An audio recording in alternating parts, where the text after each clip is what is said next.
Yo, what's up guys? Welcome back. So, this is not my usual setup. I'm not at home, but I mean, it's only for one video, so let's try it out. The new Yummy archetype was revealed, I think it was yesterday, and I got some time in to test. And it definitely has potential. I know the audio is not going to be the best, you know, obviously not at home with my regular equipment, but I still wanted to showcase this because the archetype definitely has potential. It's it kind of reminds me of Melfi, if that makes sense. Here in this case, quick synchro summon. You have a Link 1, which basically it features next level power creep. The Link 1 searches the field spell, directly activates it, and you know the field spell are, I guess, the choke point of the well, one of the field spell reborns, while the other field spell could give you a pop during your opponent's turn. So quite conveniently, you can like tag out during your opponent's turn, quick synchro summon, and when a link summon, or at least when the link monster is summoned, you search one of the field spells, etc. So the deck is super straightforward. So again, Melfi alike. And the beautiful thing is that sure, the field spell is a once per turn search, you know, when the link summon, at least when the link monster is summoned, but it's quick synchro summon. It's not once per turn. So technically you could go for a synchro summon multiple times. Plus, sure, the bestials are like an out for this deck, but you can dodge. So whenever, that's, you know, one of the gimmicks, I guess, of this deck, whenever you use or whenever you have a synchro out from the archetype and your opponent uses any card effect, you can tag out. So very similar to GB, I guess. And Reborn, is it up to 2? I think it's up to 2. Should be checked it, but at least 2 you know, yummy monsters from your graveyard, and that includes the link as well. So you know, technically giving you opportunities to quick tag out during your opponent's turn, get those searches, those draws.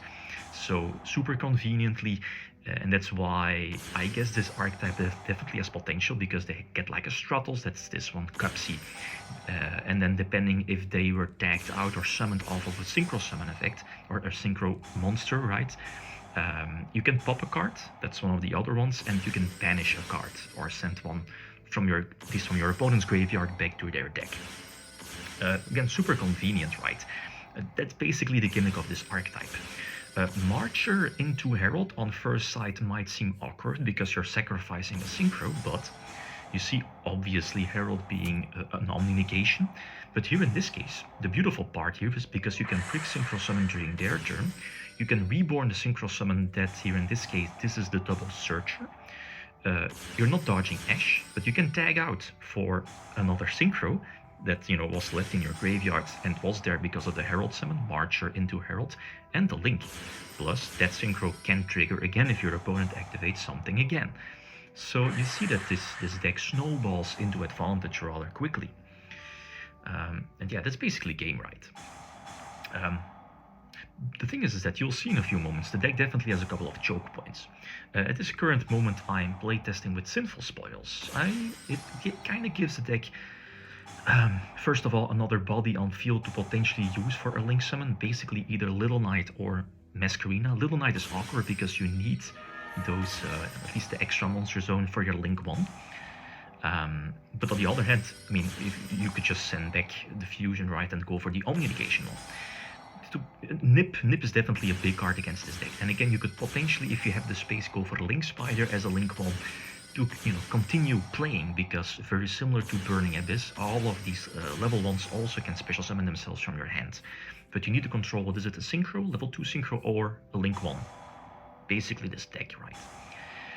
This was cool. So Fire King, Tinkabui's list, I guess. You know, because of Extravagance, which Fire King deck is playing Extravagance. Volcanics, they always open Volcanics, you know how it goes. This is fine, you know, we didn't use Failure because of the potential Kirin. The deck is playing 3 turn, if I'm not mistaken. I should recheck the deck list of Tinkabui. And we can Failure the Garonix, which is all fine, but the beautiful thing is that let them activate card effects, so we can tag out, gain more advantage, and pop stuff. So I think we were able to activate the second field spell, yeah. And the beautiful thing is that another beneficial effect is that the field spells have the capability to send themselves back to the deck from the graveyard with, what is it, 2 other yummy cards. So it's basically a built-in pot of Everest. And you know, all of these beneficial effects just make you scream that this deck is definitely another top deck contender. I think the Dragontail archetype that I reviewed last week also should be in the same pack, if I'm not mistaken. So definitely has potential, right? Another reason is that this deck definitely has the capability to play a lot of hand traps. Maybe one of the dominance cards as well. Ghost Ogre, Nip, full galore. You can basically play everything. This is also cute, is that you can play a couple of engines like the Sky Striker package. Engage is a one-card combo, full combo. Because again, you can use any Link 1 as a tuner, and the Engage token, Sky Striker token, is a level 1. So, you know, then you can go for the level 2 synchro that searches to discard. I guess most optimally, you could search the trap first and then discard the Archetype trap. Basically a creature swap quick effect from the grave. So go for big attack first. I think I get Null Charming here, if I'm not mistaken.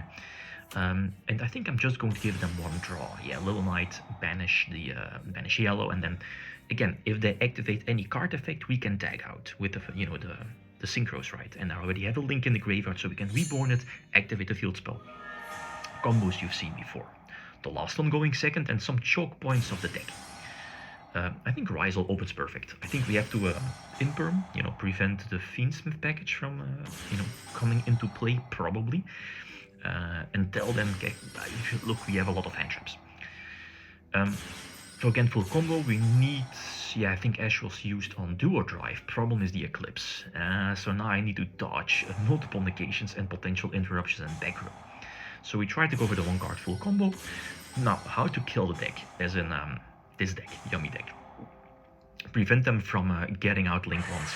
Because if I already used my normal summon, sure, your Little Eyes, this is my normal summon, pop it, right? So I cannot at least I cannot go for a Link 1 play.